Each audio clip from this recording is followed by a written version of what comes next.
importante porque dependiendo de eventuales adhesiones que puedan dar dentro del proceso o post el proceso interno de Liberación Nacional, pues podría arrojar sorpresas que tendríamos que evaluar en los próximos meses.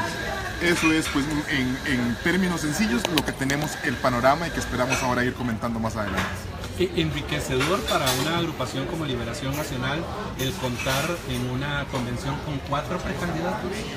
Me parece que sí, porque el debate de las ideas será muchísimo mayor. Inclusive el próximo lunes hay un debate ya programado entre los 4 precandidatos, que será importante pues darle algún tipo de seguimiento, porque creo que sobre todo de Rolando González y Sigifredo Baiza no se han escuchado todavía cuáles son sus propuestas, los principales llamados de comunicación que ahora más adelante Graciela les comentará.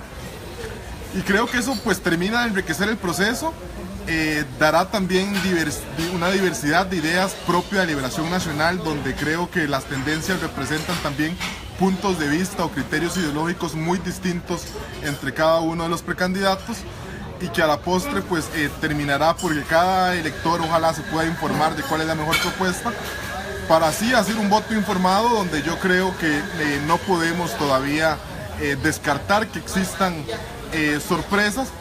Tal vez no tanto en los resultados, pero sí como este montón de precandidaturas pues pueden llegar a definir o no la ventaja hacia uno de los candidatos favoritos, como es el caso de Figueres o Antonio Alvarez. Yo tengo que contarle a la gente que estamos programando para el 23 de marzo, la tercera semana de marzo, y unos 10, 14 días más o menos antes de que se realice la convención liberacionista, que nosotros vamos a tener a los 4 precandidatos en un debate aquí propiamente en el Club Unión.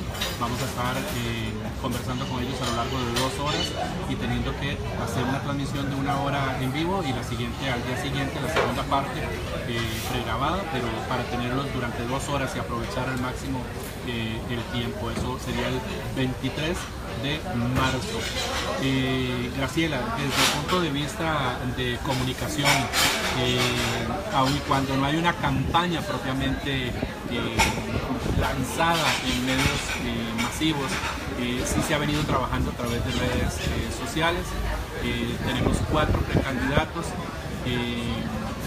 Y empecemos analizando figuras más que campañas. José María Figueres, ¿qué podemos decir de don José María Figueres? En Liberación Nacional sí podemos ver que hay un avance en el asunto de la propaganda o de la publicidad que se está divulgando. Ya Liberación Nacional tiene la convención dentro de 2 meses y evidentemente está contra el tiempo, y ya hemos visto vallas en estas fechas de final de año, etcétera, saliendo de San José y etcétera. Hemos visto en muchos lugares del país vallas publicitarias, y ya hemos visto por lo menos las que son las principales imágenes o frases que vayan a usar los diferentes precandidatos. En el caso de José María Figueres hemos visto vallas que tienen que ver con emoticones, emojis como lo llaman, y su frase que ha sido "vamos con todo, grande Costa Rica", etcétera. Más que una propuesta como tal, lo que ha sido es una campaña positiva, como de motivación, de un liderazgo que lo que busca es hacer al país sentirse bien, de quién es, de qué ha logrado, de cuántos son algunos de los logros que ha obtenido en el país, en el turismo. Recientemente ya ha entrado con imágenes también que hemos visto en redes sociales, la misma señalización del mismo mensaje de los emoticones, pero lo hemos visto también en el área de imágenes. Los emoticones dan la facilidad de que son comprensibles para todo el mundo. Los más jóvenes no lo sienten que los representa, porque lo que dicen es que los muchachos más jóvenes, eso es lo que usan los papás. Pero lo entienden las personas de mediana edad, y lo entienden hasta las personas mayores, ¿verdad? O sea, el emoticón le alcanza a todo el mundo, es un signo que no tiene para dónde perderse, no hay otra interpretación, y con eso logra alcanzar la comunicación con todos. Sin embargo, ahí lo que vemos, como les digo, es algo de motivación, de un líder positivo, es la frase o la forma, la verbalidad y textualidad que vemos ahí, pero no vemos promesas, no vemos propuestas, más que vamos con todo, vamos hacia adelante. Ese ha sido a grandes rasgos lo que hemos visto en la parte de comunicación política de José María Figueres. Daniel, si quisieras agregar algo de la figura propiamente de José María. No, me parece que lo ha sintetizado bien Graciela. Creo que hace un uso de mensajes fuerza con el tema de vamos con todo. Un mensaje que intenta transmitir justamente pues un tema de liderazgo y de valentía de una de las figuras que me parece pues el liberacionismo pues identifica claramente con su apellido, que hace una alusión pues a una figura histórica como lo fue su padre, y que intenta pues de alguna manera rescatar en alguna medida el legado, pero sobre todo brindar una imagen de liberación que ha venido trabajando desde que fue presidente del Partido Liberación Nacional, con una Costa Rica pues verde, que hemos podido ver también en su primer spot o publicidad que fue donde transmitió un mensaje positivo, pero sí haciendo cierta alusión a la diversidad pues natural y el potencial que tiene nuestro país en este y otros temas. Vamos a ver, yo quisiera hacer también alusión a una situación particular.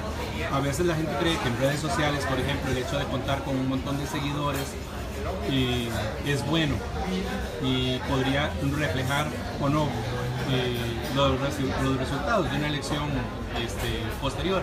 En el caso de José María Figueres también me llamaba poderosamente la atención, y yo tenía la experiencia de ver que, por ejemplo, cada vez que él se presenta en algún programa de radio, de televisión, y le pasó a mi colega del Canal 42, Isabel, en el momento en el que lo tuvo, las ofensas no solamente fueron para don José María, sino para ella como periodista. Yo tuve la suerte de que no, y les puedo asegurar que de los más de 250 comentarios que tuvo el video, ninguno fue en contra mía por tener a don José María. Sin embargo, también me llamó la atención de que muchos eran negativos, pero cuando luego hice el balance, pues los positivos eran más, la verdad. A veces uno en redes también logra confundirse, pero ese instrumento, esa herramienta de comunicación que tiene la gente también para decirle al político lo que piensa, ¿cómo lo valoran ustedes? Graciela. Primero, entender que lo que sucede en las redes sociales no es un reflejo fidedigno de la realidad nacional. O sea, creo que es un parámetro importante y que uno tiene que utilizarlo como una herramienta, pero no más allá. Por otra parte, lo que nos revela es que José María Figueres es una figura, me parece a mí, que polariza en alguna medida la contienda, no solo al interno de Liberación Nacional, sino también fuera de él. Pero también en términos de publicidad, creo que es relevante, que es una figura que no pasa desapercibida en ninguno de los casos. Creo que como si bien genera comentarios positivos o negativos, se dice en política que lo importante es que hablen de uno, y eso es un cometido que José María Figueres pues logra justamente con su presencia, ya sea tanto pues de fanáticos o de seguidores que tiene, como de críticos que también se hacen notar en redes sociales. Y gracias. En ese sentido me parece que sí es muy relevante lo que usted estaba mencionando, de que no todo seguidor de una red social, de una figura en una red social, es que sea partidario o simpatizante de esa persona. Evidentemente hay una gran cantidad de personas que siguen a todos los candidatos porque quieren estar informados, sea por su trabajo, sencillamente como costarricenses quieren saber lo que está sucediendo.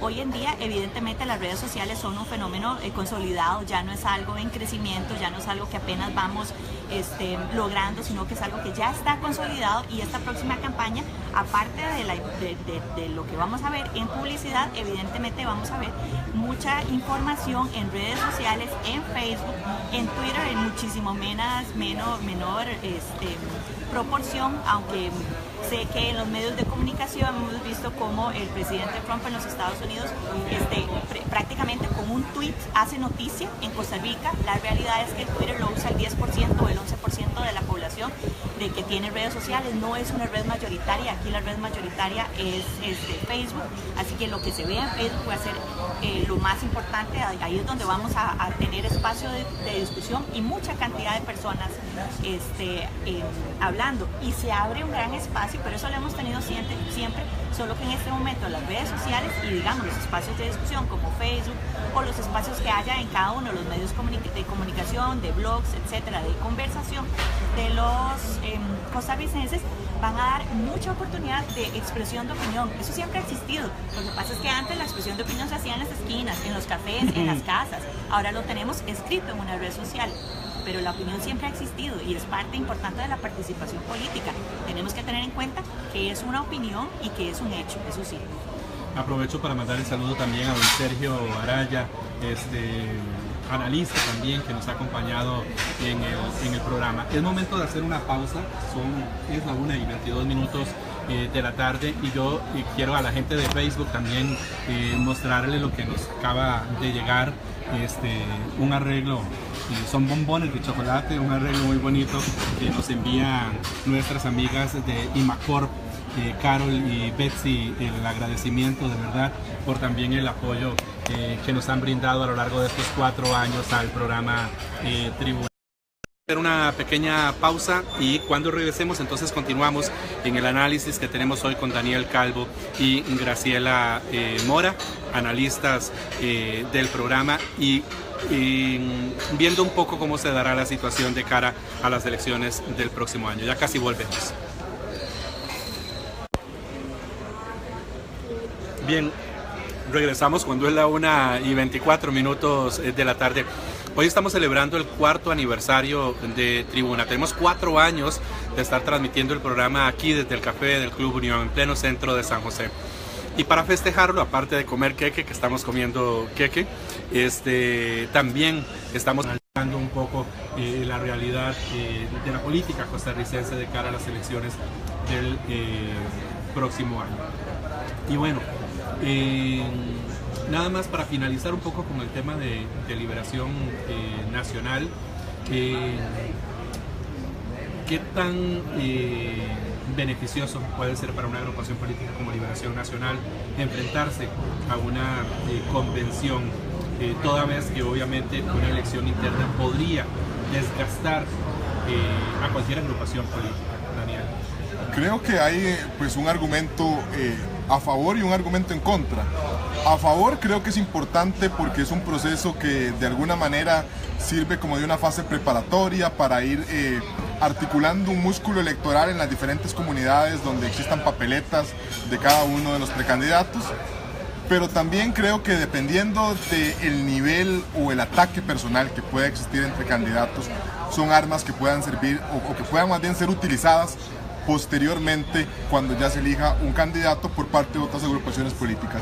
Entonces habrá que tener cuidado con este último punto que he señalado, porque me parece que si bien hay un deseo de ganar por parte de los 4 precandidatos, sí deben existir al menos una serie de principios con el fin de que eso no pueda llegar a afectarle a Liberación Nacional, sobre todo en un proceso de elección nacional, que es donde me parece la tiene muy pero muy difícil. Uno de los primeros mensajes que desde la agrupación política se arroja al público, al electorado, es el que tiene que ver con el monto que se paga por inscripción. En el caso de Liberación Nacional, 25 millones de colones. En el caso de la Unidad Social Cristiana, aunque cuando no se ha fijado, se resuelve que van a ser ya no de 35, sino 40 millones de colones. ¿Qué le dice eso a la gente? ¿O qué percepción puede tener? Luego lo analizaremos también con Graciela. La percepción que le puede quedar a la gente de lo que se cobra en una agrupación política solamente para ser precandidato. Una percepción completamente negativa. Yo creo que ha existido ya críticas de parte de todos los precandidatos e inclusive yo creo que de parte de otras agrupaciones. Creo que la situación económica del país no es la mejor y donde se ve que se tienen que pagar altas cuotas, de alguna manera mermando el derecho de que cualquier ciudadano con deseo de participación, más allá de sus recursos económicos, pues pueda participar, no es una señal adecuada la que se manda al sistema democrático de nuestro país, donde más allá del tema de los millones debería de imponerse el tema de los respaldos. Y creo que aquí también hay lecciones como por ejemplo lo acaecido en el anterior proceso electoral, donde el PAC creo que sin tanto recurso económico pues pudo hacerse con una victoria aplastante con otros contrincantes que sí pues de alguna manera tuvieron muchísimo mayor facilidad y recursos económicos para hacer su campaña electoral. Graciela, desde el punto de vista de comunicación, ese mensaje que le puede quedar a la gente también. Vamos a ver, me parece que lo principal aquí es que el hecho de que haya una convención válida ante la población en cualquier partido político, en este momento estábamos hablando de Liberación circunstancialmente, pero en cualquier partido político, solamente que haya que tomar una decisión, que haya la democracia de que los candidatos son tal y tal, y las personas, no solamente la cúpula, sino las personas pueden ir a votar, eso da una sensación de democracia. La percepción en la política, como en todas las cosas, es realidad, ¿okay? Si se percibe como un proceso democrático, si se percibe como un proceso participativo, eso siempre va a beneficiar a este partido como beneficiará a otros. En otros partidos también lo vemos, ¿verdad? Estamos viendo las posibles precandidaturas y probablemente haya convenciones por primera vez en partidos donde nunca ha habido. Y eso siempre da la sensación de una decisión del pueblo, de una decisión de las bases, y eso definitivamente como participación política tiene que ser relevante. Como en el caso del Partido Movimiento Libertario, que probablemente estemos viendo una convención ahora que lo menciono. Pasemos al Partido Unidad Social Cristiana, que tiene en este momento supuestamente 4 precandidatos. En esta agrupación política no ha habido todavía un proceso de inscripción, es el mes de febrero. Los interesados en participar, en convertirse en candidato del Partido Unidad Social Cristiana deberían de inscribirse, pero se rumora que hay 4 figuras: don Rodolfo Pisa, don Rafael Ortiz, actual diputado de la Asamblea Legislativa, don Miguel Carabaguías, quien fuera presidente del INCOFER, y Gerald Murray, que lleva 3, me parece, o 4 agrupaciones políticas en las cuales ha pasado. Incluso en febrero pasado fue candidato a la vicealcaldía de San José por el partido Nueva Generación, me parece, y ahora surge dentro del Partido Unidad Social Cristiana. ¿Qué tan cruda puede ser, si quieres empezamos con vos, esa lucha interna también dentro del Partido Unidad Social Cristiana? Como bien has adelantado, Sergio, creo que la gran incógnita es primero poder determinar cuáles de esos 4 precandidatos podrán formalizar su inscripción, porque está el caso de Miguel Carabaguías, que también viene saliendo recientemente del Partido Republicano Social Cristiano, y habrá que ver junto con el también precandidato Gerald Murray, que ya lo mencionaste, que fue candidato a la alcaldía de San José por el Partido Nueva Generación, si pueden inscribir válidamente su precandidatura, en razón de que por lo general se exige un determinado plazo o tiempo respecto a militancia partidaria. Entonces creo que ahí habrá un primer escollo, que una asamblea nacional o asamblea, no sé cuál es el tipo dentro de la Unidad Social Cristiana, tenga que resolver ese tema, dejando entonces a los 2 precandidatos que parecen más fuertes: Rodolfo Pisa, que ya tiene una imagen posicionada en razón de que fue el precandidato anterior de esta agrupación, y Rafael Ortiz, quien fue presidente legislativo, actualmente diputado, quien había tenido hasta hace un tiempo, me parece a mí, una actuación pues bastante destacada y sobre todo con mucha presencia en medios de comunicación, y que me parece pues ha venido quizá un poco aflojando, o ya no se ve tanta presencia, que será un aspecto a retomar, sobre todo ahora en este sprint final de cara a definir unas precandidaturas oficiales dentro de este partido. Yo no sé si a lo interno los estatutos del Partido Unidad Social Cristiana definen la cantidad de precandidatos que puedan tener, y si ellos tienen que hacer una reforma a sus estatutos para poder dar cabida a la participación de 4 aspirantes. Mire, no sabría decirte, pero me parece que en caso que fuera así no sería lo más democrático posible, inclusive pues podría tener algún tipo de repercusión legal si alguna persona pues se le viera oprimida o se le viera no sé, afectada su su derecho de participación.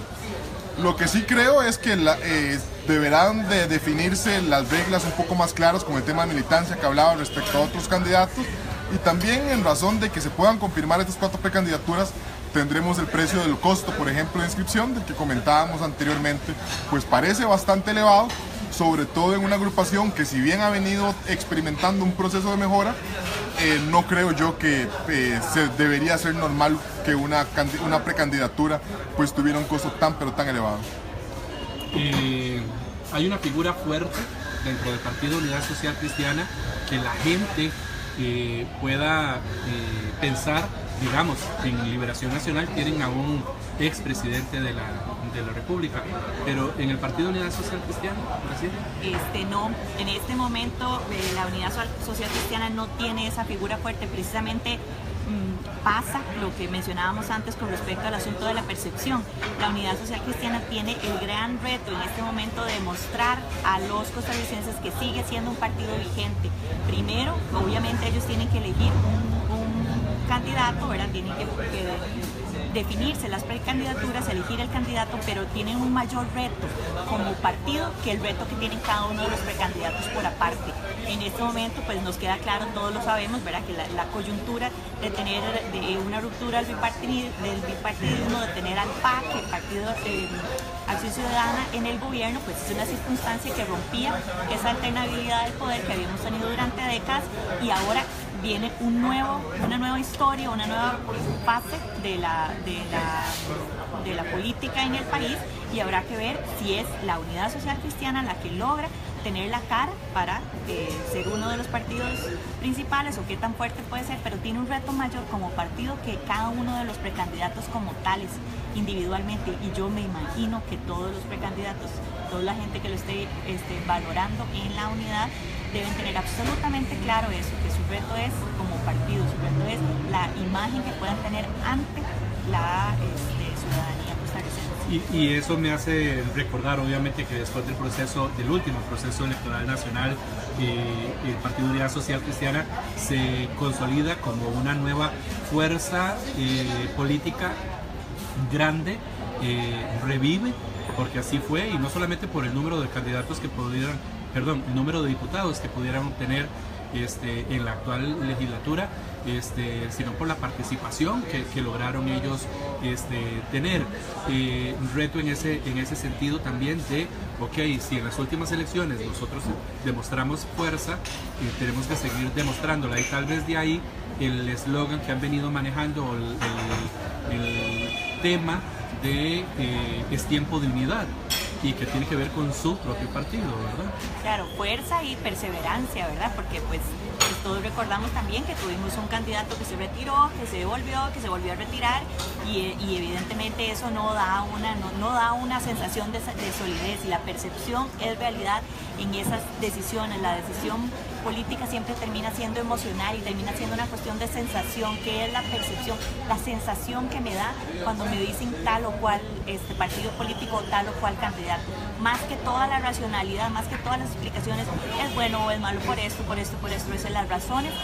La gran mayoría del electorado no se acuerda, hay un pequeño grupo que sí, y evidentemente la invitación siempre en estos programas es a que la gente esté informada y que la gente sepa por quién está votando, pero termina siendo una elección emocional al final, y me queda claro que por eso es que la Unidad Social Cristiana tiene primero que luchar o que consolidar algún tipo de emocionalidad a su alrededor. Daniel, ¿quería agregar algo? Sergio, si bien concuerdo con Graciela que el tema, digamos, o el principal reto o desafío del Partido Unidad Social Cristiana es seguir en esa línea de reconstrucción de un tema partidario, de que es un partido que viene en clara mejora en los últimos procesos electorales.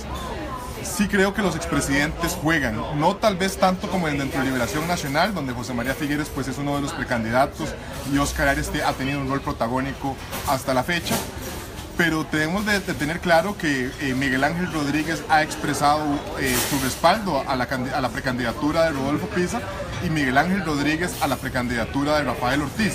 Tal vez no tengan el peso dentro de, digamos, que puede tener dentro de Liberación Nacional el tema de los expresidentes, pero tiene un factor que es importante, porque es el tema de las tendencias, y las tendencias también tienen un carácter ideológico, mientras Miguel Ángel Rodríguez y Rodolfo Pisa pues tienen una visión más liberal de la economía. Tanto Rafael Ortiz como Abel Pacheco, pues lo que proponen ahora es un retorno o restaurar aquellos valores socialcristianos que en antaño hicieron grande a este partido. Y otros precandidatos que más bien lo que tienen son temas más determinados, como el caso de la infraestructura, en el caso de Miguel Carabaguías, o lo que ha sido la defensa del cannabis, como es el caso de Gerald Murray, en un término pues muchísimo menor. Tenemos que hacer una pausa, la última, es la 1:38 de la tarde. Cuando regresemos, venimos a la parte final de Tribuna para hablar sobre un tema que a mí me interesa mucho, que es el de la participación de la juventud. Si ustedes lo ven, no lo ven, si lo visualizan en estas contiendas internas de estas agrupaciones políticas. Y hablamos también un poco de las otras agrupaciones políticas que no hemos mencionado. Pero hacemos la pausa y ya casi regresamos. De la tarde regresamos hasta el Café del Club Unión, donde estamos festejando el cuarto aniversario de Tribuna, y lo estamos haciendo con Daniel Calvo, analista político, y con Graciela Mora, experta en comunicación política. Yo les decía que quería hablar sobre el tema de juventud y la participación de la gente joven, que también puede visualizarse o no en procesos internos, y cuán importante es que esta juventud esté integrada en estos procesos para luego dar un mensaje a esa ciudadanía, de esa gente joven.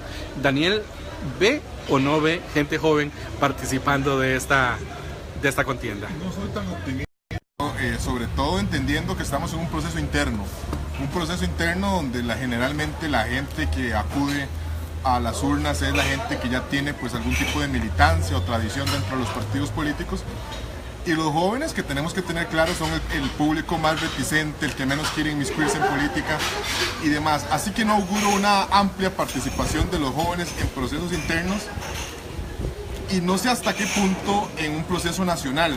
Eso tiene pues un factor importante, porque si bien son los más críticos de la situación actual de los partidos políticos, los que tienen un mayor desapego hacia las instituciones partidarias, por lo general también son los que menos acuden a las urnas. El abstencionismo se ubica mayoritariamente en esta población, por lo cual si bien tendrán un peso importante, en razón que hoy representan más de un 43% del padrón electoral con miras a un proceso nacional, si deciden no participar, tendría una influencia importante en un proceso nacional, en razón de que pese a sus críticas, su beligerancia o ciberactivismo, no pasó justamente a manifestarse en la urna, que al final de cuentas es el proceso que cuenta en un proceso electoral como el que se avecina en 2018. Graciela, esa participación de la gente más joven en las agrupaciones políticas, ¿qué mensaje podría darle a la ciudadanía costarricense? El mensaje es muy concreto. El mensaje, vamos a ver, yo coincido en que probablemente no veo participación porque no tienen información. Desgraciadamente el sistema educativo evidentemente no puede tener ninguna beligerancia política, así que nunca va a dar ninguna información hacia ningún partido más que al otro. Entonces los muchachos, cuando salen a su proceso electoral, cuando ya son mayores de edad, pues no tienen información, y la mayoría de los partidos políticos no tienen campañas, procesos de acercamiento a los jóvenes, no tienen instrucción o educación para los jóvenes. La gran mayoría, hay algunos que trabajan un poco más en eso, pero los jóvenes se encuentran o se describen a sí mismos como informados. Puede que el partido quiera hacerlo, pero el joven no lo recibe. Entonces, ¿qué es lo que va a pasar con los jóvenes? Van a tener mucha información de redes sociales, de videos, ¿verdad?, que verán de YouTube, etcétera, videos oficiales, videos pirata, etcétera, todo ese tipo de información. Mucha información de memes, que es lo que ven hoy en día, ¿verdad? Los muchachos están metidos. Y cuyos mensajes calan más a veces. Y son muy profundos y muy cortos. Es un mensaje que es un puñal directo. El puñal llega, la información llega, pero ¿qué es lo que se está hablando ahí? Bromas, chistes, es un meme, es una broma, es quién se ríe más del otro. Estarán informados entonces, pero a las cosas, de las cosas muy light, muy a grandes rasgos, menos trascendentales, con poca profundidad de información. ¿Y qué es lo que pasa cuando todos los candidatos resultan objeto de risa? ¿Qué es lo que siente el joven? ¿Qué sentiría cada uno de nosotros? Yo, ¿para qué voy a votar? desvalorizar un poco el proceso y la política. Entonces ahí es donde voy con el mensaje para los jóvenes. Si no van a votar, no son parte del grupo que eligió. Por no votar, por abstenerse, no van a lograr cambiar la situación. Lo que van a lograr es que los que sí vayan a votar, elijan. El llamado es a que vayan a votar. La falta de participación de los jóvenes lo que abre ese espacio para que, y voy a usar una frase, ¿verdad? Popular, de la campaña pasada, ¿verdad? Okay. Con todo el sesgo que puede haber ahí de por medio. Si los jóvenes no van a participar, después no tienen derecho a quejarse cuando digan, es que quedaron los mismos de siempre. Pero ustedes no participaron, ¿verdad? El llamado a los jóvenes es edúquense, infórmense, pregunten y no se hagan el ratón muerto que entonces después no tiene nada. En ese sentido, por ejemplo, de algunas de las figuras que hemos estado conversando, sobre las cuales hemos estado conversando, don José María Figueres, Rolando González, don Álvarez de Santi, Sigifredo Aiza, Rodolfo Pisa, don Rafael Ortiz, Miguel Carabajías, y de algunas otras que quedan, desde luego que ya vamos a conversar también un poquitito. ¿Cuál creen de esas figuras que pueda jalar más gente joven, que pueda atraer o representar una atracción para la población joven de nuestro país? ¿Qué he escuchado de jóvenes? Ajá. Es que ninguno de ellos es joven. No me representan, no son jóvenes, no me representan. Lo que pasa es que esa simplificación de la información lo que hace es sencillamente sacarlos del juego, y a la hora de hacer encuestas, y pues ni siquiera los encuestamos porque ni siquiera van a ir a participar. O a la hora de tener encuestas tenemos datos que no son reales porque el día de ir a poner el voto no van a participar. Y después tenemos pues una población descontenta, pero que no se ha involucrado en el proceso electoral. Daniel, ¿cuál de esas figuras podría atraer, tener ese atractivo para la gente joven? Yo creo que la identificación no debería pasar únicamente por un tema etario, de que si no es joven yo no puedo identificarme con él.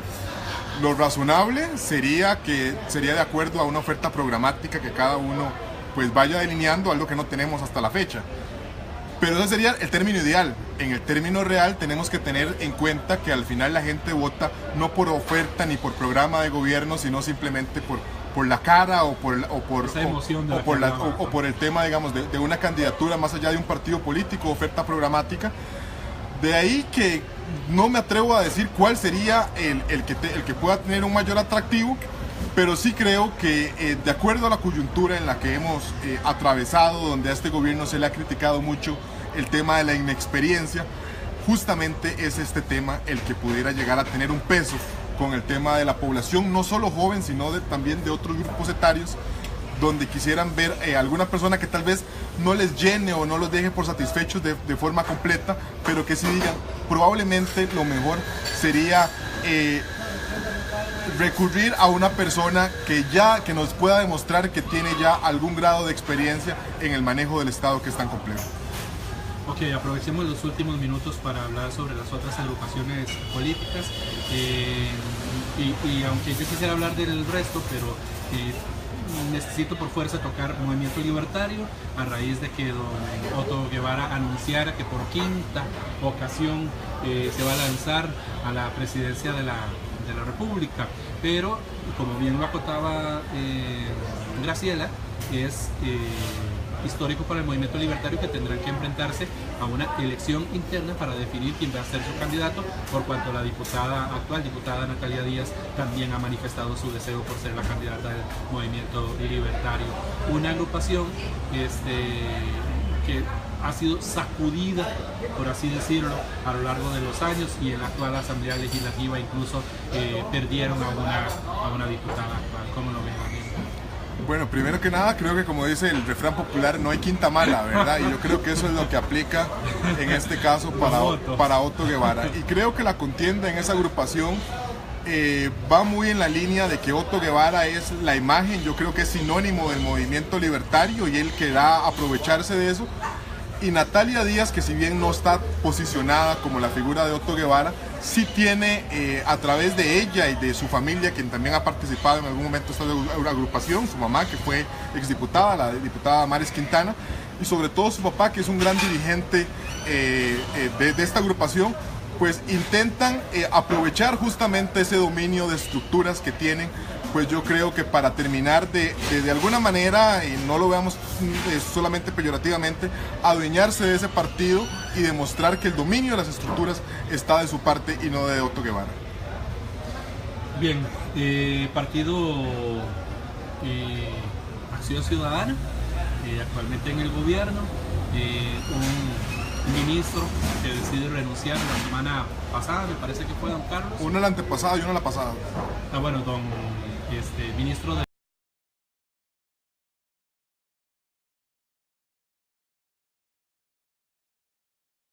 La gente lo siente como un logro, era una necesidad, una solicitud de la población y al obtenerse, pues es algo que va a jugar a favor del gobierno y a favor del candidato que se elija finalmente en el partido.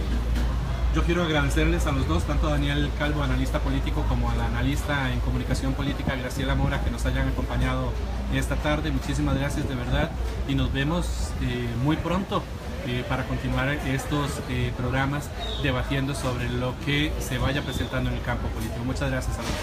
Así es. Y nosotros nos tenemos que despedir, es la 1:53 de la tarde.